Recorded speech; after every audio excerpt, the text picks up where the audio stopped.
सम्पूर्णमा नमस्कार भन्दै आज फेरि एक नयाँ भिडियो लिएर हामी उपस्थित भएका छौँ।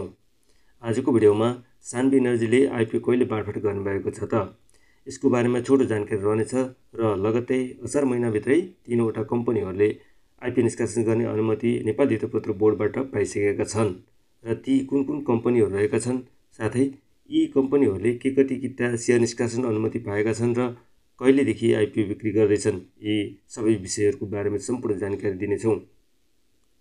यदि हजुरहरूले यी सम्पूर्ण कुराहरूको बारेमा जानकारी लिन चाहनुहुन्छ भने कृपया हाम्रो यस च्यानललाई सब्स्क्राइब गरी हामीसँगै जोडिन सक्नुहुनेछ। अब भने ढिला नगरी भिडियो सुरु गर्न चाहन्छौँ। पछिल्लो समय नेपाल धितोपत्र बोर्डबाट नयाँ अध्यक्ष आए पश्चात पनि निकै लामो समयसम्म नयाँ कम्पनीहरूको आइपिओ निष्कासन नभइरहेको अवस्थामा अब भने निरन्तर आइपिओहरू स्वीकृत भइरहेको देखिन्छ। पछिल्लो समय सान्वी इनर्जी कम्पनीले सर्वसाधारणहरूलाई आइपिओ बिक्री गरिसकेको छ र अब यसको रिजल्ट कहिले आउँछ भन्ने सबैजनालाई प्रतीक्षामा बसेका छन्। तर यस सान्वी इनर्जीको आइपिओ बाँडफाँडको मिति भने अझै टुङ्गो लाग्न सकेको छैन। यसअघि बिक्री प्रबन्धक एसबिआई मर्चेन्ट ब्याङ्कले यसै साताको शुक्रबारसम्म हुने जनाएको थियो, तर यो भिडियो तयार पार्दासम्म बाँडफाँड मिति टुङ्गो लागेको छैन साथी हो। त्यसैले आशा राखौँ अघिल्लो हप्तासम्म यस सान्वी इनर्जीको आइपिओ पक्कै बाँडफाँड हुनेछ।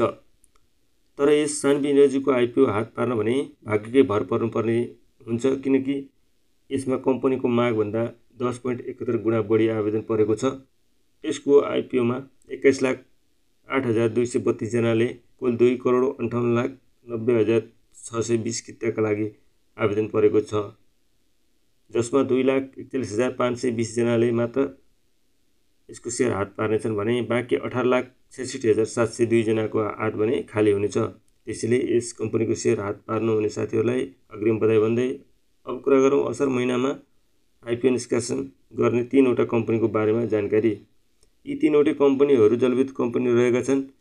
पहिलो छ विकास हाइड्रो पावर कम्पनी। यस विकास हाइड्रो पावर कम्पनीले नेपालको धितोपत्र बोर्डबाट गत वैशाख महिनाको 16 गते आइपिओ अनुमतिको स्वीकृति पाएको थियो र यस हाइड्रोले जम्मा 9,91,013 किता सेयर निष्कासन अनुमति पाएको हो भने अङ्कित मूल्य रु 100 मा नै कुल 90,91,01,300 रुपियाँ बराबरको आइपिओ बिक्री अनुमति पाएको छ।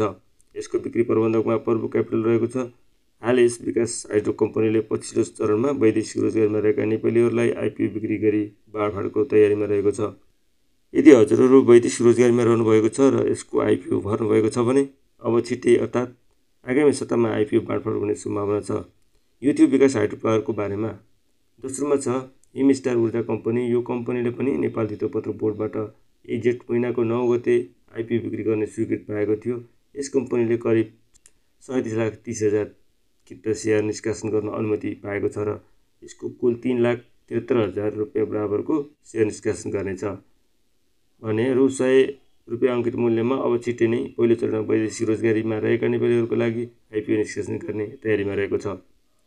अब तेस्रोमा छ धरमखोला हाइड्रो पावर कम्पनी। यस कम्पनीले पनि नेपाल धितोपत्र बोर्डबाट जेठको 20 गते आइपिओ निष्कासनको अनुमति पाएको थियो र यस कम्पनीले करिब 10,03,05,000 किता सेयर बिक्री गर्ने अनुमति पाएको छ भने कुल 10,30,500 रुपियाँ बराबरको आइपिओ निष्कासन गर्नेछ। रु 100 अङ्कित मूल्यमा नै यस कम्पनीले पनि अब छिट्टै पहिलो चरणको आइपिओ निष्कासन गर्ने मिति तोक्ने तयारीमा छ।